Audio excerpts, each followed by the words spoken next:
ओम शांति। आज रविवार के 3 सितंबर 2023 के अव्यक्त महावाक्य हैं।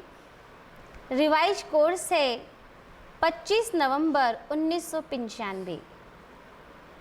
आज की मुरली की हेडलाइन है परमत, परचिंतन और परदर्शन से मुक्त बनो और पर उपकार करो। आज बाप दादा अपने चारों ओर जो बाप के बच्चे हैं, विशेष हैं, उन सर्व विशेष आत्माओं को देख रहे हैं।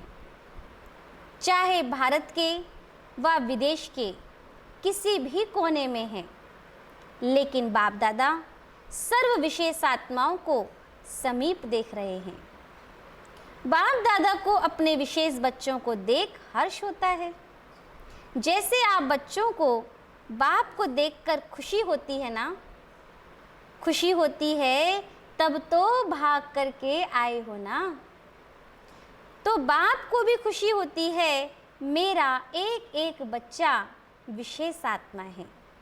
चाहे बुजुर्ग है, अनपढ़ है, छोटे बच्चे हैं, युवा हैं, प्रवृत्ति वाले हैं, लेकिन सारे विश्व के आगे विशेष हैं। चाहे कितने भी बड़े बड़े वैज्ञानिक चमत्कार दिखाने वाले भी हैं, चंद्रमा तक पहुंचने वाले भी हैं, लेकिन बाप के विशेष बच्चों के आगे वो भी अनजान हैं। पांचों ही तत्वों को जान लिया, उन्हों पर भी विजय प्राप्त कर ली, लेकिन छोटी सी बिंदु आत्मा को नहीं जाना। यहाँ छोटे बच्चे से भी पूछेंगे तुम कौन हो, तो क्या कहेगा? मैं आत्मा हूँ। आत्मा कहाँ रहती है वो भी बताएगा। और वैज्ञानिक से पूछो आत्मा क्या है, आत्मा के ज्ञान को अभी तक जान नहीं सके।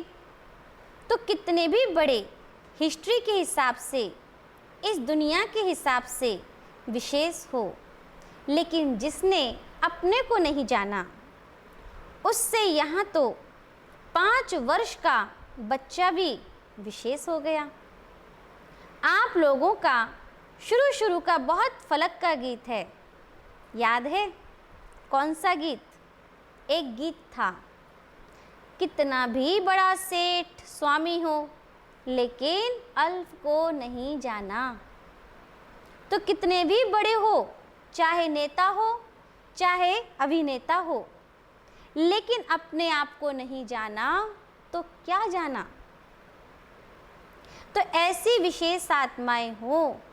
यहाँ की अनपढ़ बुजुर्ग माता है और दूसरी तरफ अच्छा महात्मा है, लेकिन बुजुर्ग माता फलक से कहेगी हमने परमात्मा को पा लिया, और महात्मा कहेगा परमात्मा को पाना बहुत मुश्किल है। लेकिन यहाँ 100 वर्ष की आयु वाले भी निश्चय बुद्धि होंगे। क्या कहेंगे? तुम ढूंढते रहो और हमको तो मिल गया, हमने तो पा लिया। तो महात्मा भी आपके आगे क्या है? प्रवृत्ति वाले फलक से कहेंगे हम डबल पलंग पे सोते, इकट्ठे रहते भी पवित्र हैं, क्योंकि हमारे बीच में बाप है। और महात्माएं क्या कहेंगे? आग कपूस इकट्ठा रहना ये तो बड़ा असंभव है, और आपके लिए क्या है? प्रवृत्ति वाले बताओ, पवित्र रहना मुश्किल है या सहज है? सहज है, या कभी कभी मुश्किल हो जाता है।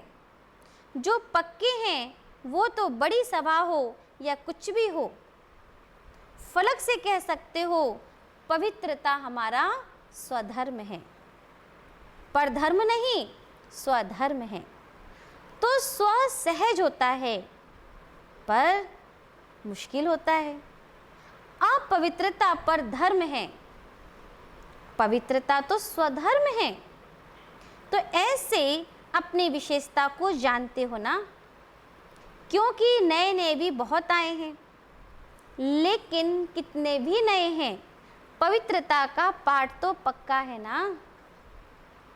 कई बच्चे ऐसा भी करते हैं, जब तक बाप से मिलने का 1 साल पूरा नहीं होता है, सबको पता है कि यह नियम पक्का है, तो मधुवन में आने तक तो ठीक रहते हैं, लेकिन देख लिया पहुंच गए तो कई वापस जाकर अलबेले भी हो जाते हैं।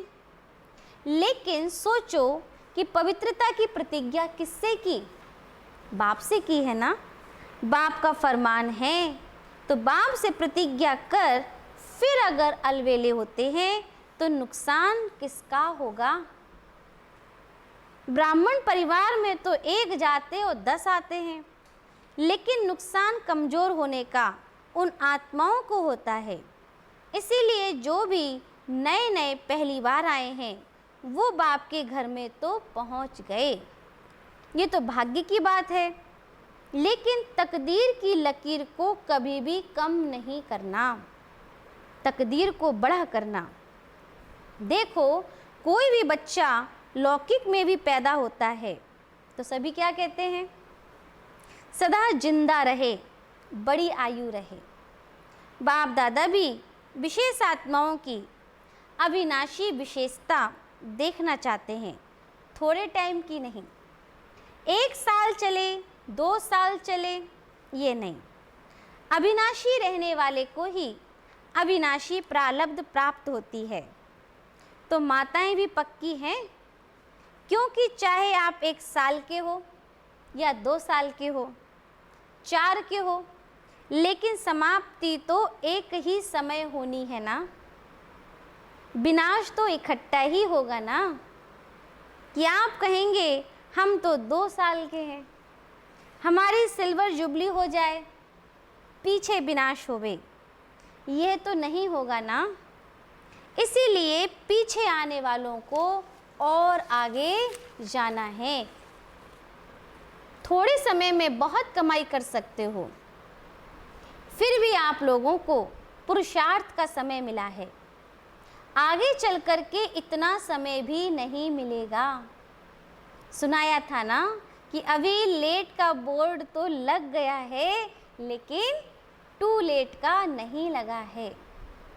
तो आप सभी लकी हो, सिर्फ अपने भाग्य को स्मृति में रखते हुए बढ़ते चलना, कोई बातों में नहीं जाना। बाबा कह रहे हैं सिर्फ बाबा को याद रखो, बाबा को याद रखेंगे तो आगे बढ़ते जाएंगे। आज बाप दादा देख रहे थे कि बच्चों के पुरुषार्थ का समय वेस्ट क्यों जाता है। चाहता कोई नहीं है, सब चाहते हैं हमारा समय सफल हो, लेकिन बीच बीच में कहाँ आधा घंटा, कहाँ 15 मिनट, कहाँ 5 मिनट वेस्ट चला जाता है। तो उसका कारण क्या? आज बाप दादा ने देखा कि मेजॉरिटी की विशेष पुरुषार्थ कम या ढीला होता है। उसके 3 कारण हैं। पहला, चलते चलते श्रीमत के साथ साथ आत्माओं की परमत मिक्स कर देते हैं। कोई ना कोई बात सुना, कोई ना कोई बात सुना दी, और आप समझ हो कि सुनाने वाला तो अच्छा है, सच्चा महारथी है, आपको उस पर फेथ भी है। जब ऐसी कोई आत्मा आपको ऐसी बात सुनाती है जिसमें इंटरेस्ट भी आता है, समाचार तो अच्छा है, तो जैसे समाचार अच्छा लगता संसार का, तो ब्राह्मण संसार समाचार भी अच्छा लगता। आपने उस पर फेथ रख कर के वो बात सुन ली, माना अपने अंदर समा ली, कट नहीं किया, तो बात सच्ची भी है। समाचार सच्चा भी होता है, सब झूठा तो होता नहीं, कोई सच्चा भी होता है। लेकिन बाप का फरमान क्या है? ऐसे समाचार भले सुनो, ये है क्या फरमान? नहीं, जिससे आपका कोई कनेक्शन नहीं, सिर्फ दिलचस्प समाचार है, आप कुछ कर नहीं सकते। सुन लिया, अब वो समाचार बुद्धि में चला गया तो टाइम वेस्ट तो हुआ ना। बाबा की श्रीमत में परमत मिक्स कर दी। बाबा की आज्ञा है सुनते हुए भी नहीं सुनो। तो आपने क्यों सुना? उसकी आदत क्यों डाली? मानो एक बार ही आपको समाचार सुनाया, आपको भी बहुत अच्छा लगा, नई बात है। ऐसा भी होता है, ये पता तो पड़ गया, लेकिन अगर एक बार आपने उनकी बात सुनी तो दूसरी बार भी वो कहाँ जाएगा? आपके पास आएगा। आप उसके लिए कूड़े का डब्बा बन गए। जो भी ऐसा समाचार होगा आपके पास ही आकर सुनाएगा, क्योंकि आपने सुना। इसीलिए या तो उसको समझाओ, ऐसी बातों से उसको भी मुक्त करो। सुन के इंटरेस्ट नहीं बढ़ाओ। लेकिन अगर सुनते हो तो आप में इतनी ताकत हो जो उसको भी सदा के लिए फुल स्टॉप लगा दो। बाबा कितनी अच्छी बात कह रहे हैं कि हमें तो सुनना ही नहीं है, और जो सुनाने वाला है उसको भी फुल स्टॉप लगा दो। अपने अंदर भी फुल स्टॉप लगाओ। जिस व्यक्ति का समाचार सुना उसके प्रति दृष्टि में, संकल्प में भी घृणा भाव बिल्कुल नहीं हो। इतनी पावर आप में है। तो ये सुनना नहीं हुआ, उसका कल्याण करना हुआ। बाबा कह रहे हैं अगर आपने बात सुन भी ली, किसी की बुराई सुन भी ली, तो क्या करना है? फुल स्टॉप लगाते हुए उस आत्मा के कल्याण के लिए सोचना है। लेकिन रिजल्ट में देखा जाता है मेजॉरिटी थोड़ा थोड़ा किचड़ा इकट्ठा होते होते ये घृणा भाव या चाल चलन में अंतर आ जाता है, और कुछ भी नहीं होगा तो उस आत्मा के प्रति सेवा करने की भावना नहीं होगी, भारीपन होगा। इसी को कहा जाता है श्रीमत में परमत मिलाना। समाचार तो बाप दादा भी सुनते हैं, लेकिन होता क्या है? मेजॉरिटी का भाव बदल जाता है, सुनाने में भी भाव बदल जाता है। एक आकर कहता है मैंने देखा ये दो बात कर रहे थे, और एक का सुना हुआ दूसरा फिर कहते हैं नहीं नहीं खड़े भी थे, और बहुत अच्छी तरह से नहीं खड़े थे, दूसरा एडिशन हो गया। तीसरा कहेगा इन्हों का तो होता ही है। कितना भाव बदल गया। उन्हों की भावना क्या और बातों में भाव कितना बदल जाता है। तो ये परमत वायुमंडल को खराब कर देता है। तो जो टाइम वेस्ट जाता है उसका एक कारण है परमत और दूसरा कारण है परचिंतन। एक से बात सुनी तो 8-10 को नहीं सुनाओ, तो ये हो नहीं सकता। अगर कोई दूर देश में भी होगा तो भी उसको पत्र में लिख देंगे, यहाँ बहुत नई बात हुई है, आप आएंगे ना तो ज़रूर सुनाएंगे। तो ये क्या हो गया? परचिंतन। यहाँ सुनी सो सुनी, दूर दूर के लोगों तक को सुनाई। समझो आपने 4 को सुनाया, उन 4 की भावना उस आत्मा के प्रति किसने खराब की? आपने खराब की। परचिंतन शुरू हो गया। इसकी गति बड़ी फास्ट और लंबी होती है। परचिंतन 1-2 सेकंड में पूरा नहीं होता। जैसे बाप दादा सुनाते हैं, जब किसी को भी ज्ञान सुनाओ तो इंटरेस्ट दिलाने के लिए उसको कहानी की रीति से सुनाओ। पहले ये हुआ, फिर क्या हुआ, तो इंटरेस्ट बढ़ता है ना। ऐसे ही जो परचिंतन होता है वो भी एक इंटरेस्टेड होता है। उसमें दूसरा ज़रूर सोचेगा फिर क्या हुआ, फिर ऐसे हुआ, हाँ ऐसे ही हुआ होगा। तो यह भी कहानी बड़ी लंबी है। बाप दादा तो सबकी दिल की बात सुनते भी हैं, देखते भी हैं। कोई कितना भी छुपाने की कोशिश करे, लेकिन सिर्फ बाप दादा कहाँ कहाँ लोक संग्रह के अर्थ खुला इशारा नहीं देते। बाकी जानते सब हैं, देखते सब हैं। कोई कितना भी कहे कि नहीं मैं तो कभी नहीं करता, बाप दादा के पास रजिस्टर है, कितने बार क्या किया, क्या क्या किया, किस समय किया, कितनों से किया, बाबा के पास सब रजिस्टर है। सिर्फ कहाँ कहाँ चुप रहना पड़ता है। तो दूसरी बात, पर चिंतन, उसका स्वचिंतन कभी नहीं चलेगा। कोई भी बात होगी, पर चिंतन वाला अपनी गलती भी दूसरे पर लगाएगा, और पर चिंतन वाले बात बनाने में बड़े नंबर 1 होते हैं। पूरी अपनी गलती दूसरे के प्रति ऐसे सिद्ध करेंगे जो सुनने वाले बड़ों को भी चुप रहना पड़ता है। तो स्वचिंतन इसको नहीं कहा जाता कि सिर्फ ज्ञान के पॉइंट्स रिपीट कर दी या ज्ञान के पॉइंट्स सुन ली, सुना दी, सिर्फ यही स्वचिंतन नहीं है। लेकिन स्वचिंतन अर्थात अपनी सूक्ष्म कमजोरियों को, अपनी छोटी छोटी गलतियों को चिंतन करके मिटाना, परिवर्तन करना, ये स्वचिंतन है। बाकी ज्ञान सुनना और सुनाना, उसमें तो सभी होशियार हो, वो ज्ञान का चिंतन है, मनन है। लेकिन स्वचिंतन का महीन अर्थ अपने प्रति है, क्योंकि जब रिजल्ट निकलेगी तो रिजल्ट में यह नहीं देखा जाएगा कि इसने ज्ञान का मनन चिंतन अच्छा किया, ये सेवा में ज्ञान को अच्छा यूज़ किया।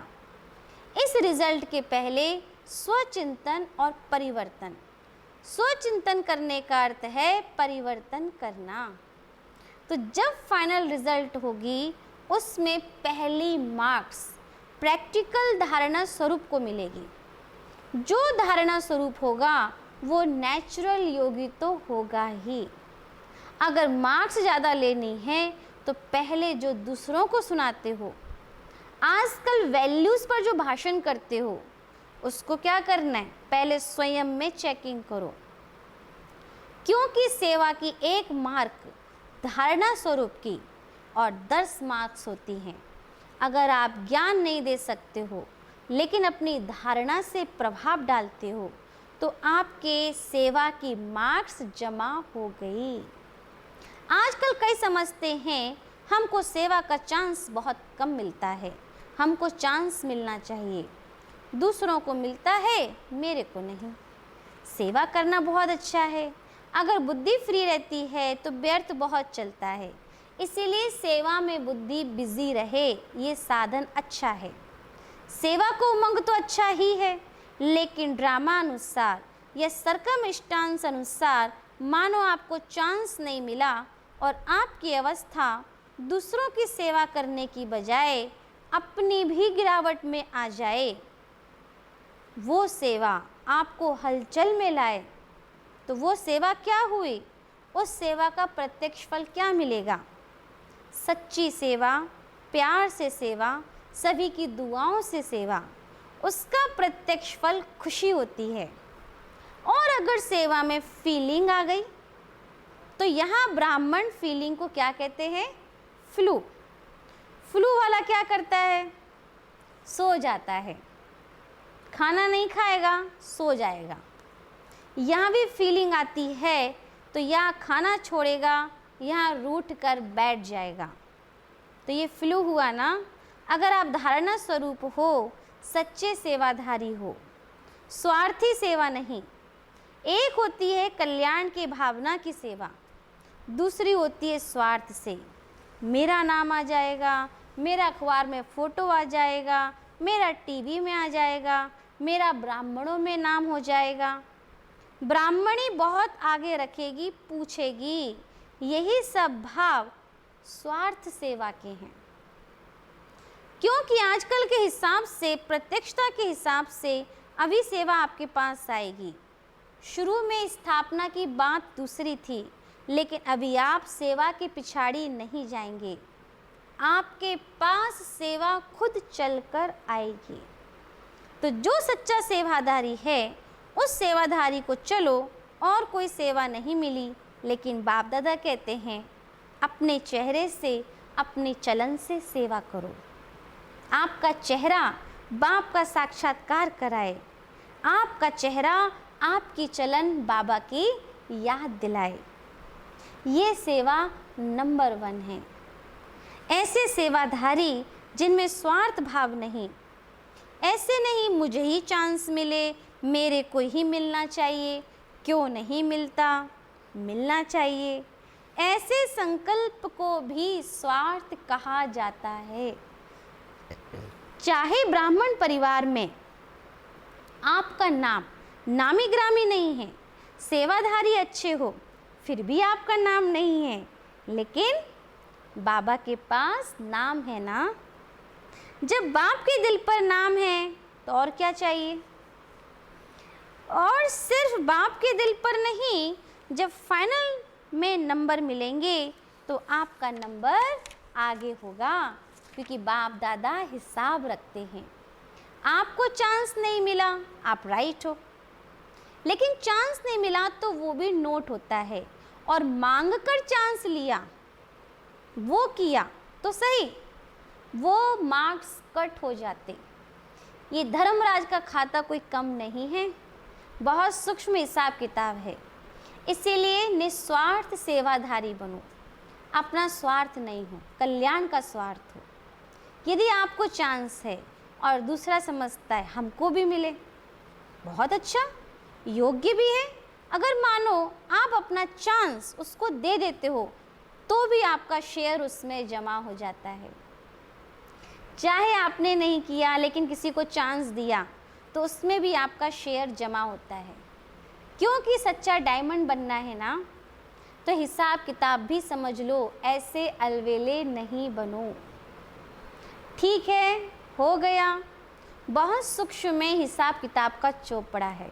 बाबा को कुछ नहीं करना पड़ता, सब ऑटोमेटिक है। कभी कभी बाप दादा बच्चों का चौपड़ा देखते भी हैं।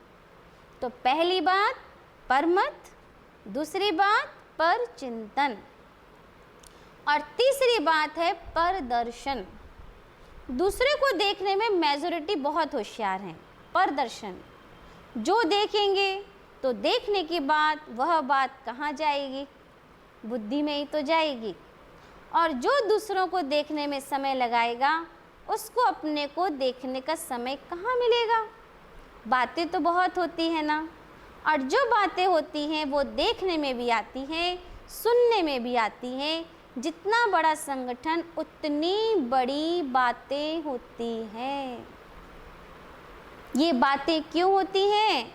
कई सोचते हैं ये बातें होनी नहीं चाहिए, नहीं होनी चाहिए, वो ठीक है, लेकिन जिसके लिए आप समझ रहे हैं हो नहीं होनी चाहिए, उसमें समय क्यों दिया?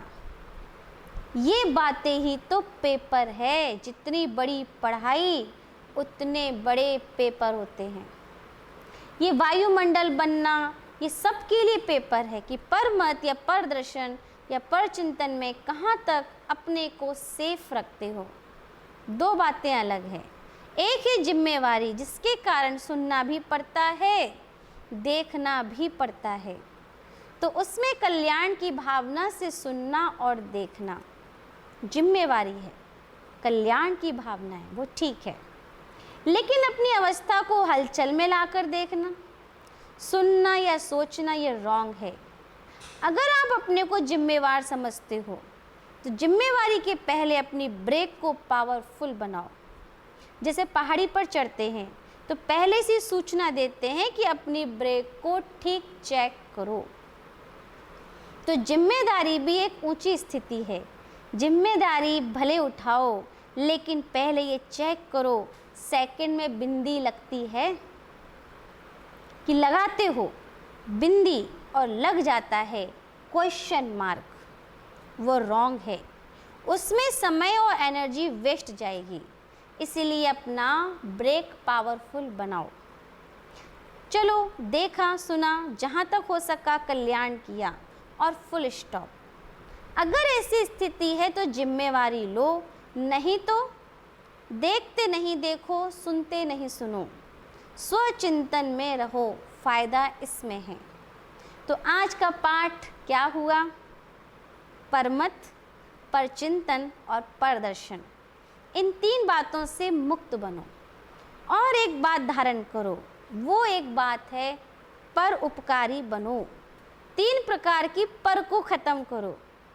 एक पर उपकारी बनो। बनना आएगा तो किन बातों से मुक्त बनेंगे? माताएं क्या करेंगी? बच्चों के उपकारी या परोपकारी? सर्व उपकारी। सहज है या कठिन है? अच्छा। चारों तरफ के सर्व विश्व के विशेष आत्माओं को सदा स्वचिंतन ज्ञान चिंतन करने वाली श्रेष्ठ आत्माओं को, सदा बाप के श्रेष्ठ मत पर हर संकल्प बोल और कर्म करने वाली समीप आत्माओं को, बाप दादा को, चारों ओर के डायमंड जुबली के स्वयं को और सेवा को आगे बढ़ाने वाली ऐसी विशेष आत्माओं को बाप दादा का याद प्यार और नमस्ते। हम रूहानी बच्चों की रूहानी बाप दादा को याद प्यार, गुड मॉर्निंग, नमस्ते नमस्ते नमस्ते। वरदान। महावीर बन संजीवनी बूटी द्वारा मूर्छित को सुरजित करने वाले शक्तिवान भव। महावीर बन संजीवनी बूटी द्वारा मूर्छित को सुरजित करने वाले शक्तिवान भव।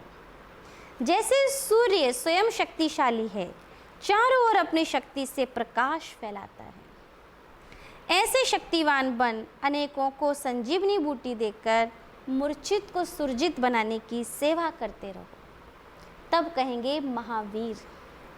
सदा स्मृति रखो कि हमें विजयी रहना है और सबको विजयी बनाना है। विजयी बनने का साधन है बिजी रहना। स्व कल्याण अथवा विश्व कल्याण के कार्य में बिजी रहो तो विघ्न विनाशक वायुमंडल बनता जाएगा। स्लोगन। दिल सदा एक दिलाराम में लगी रहे। दिल सदा एक दिलाराम में लगी रहे, यही सच्ची तपस्या है। अच्छा, ओम शांति।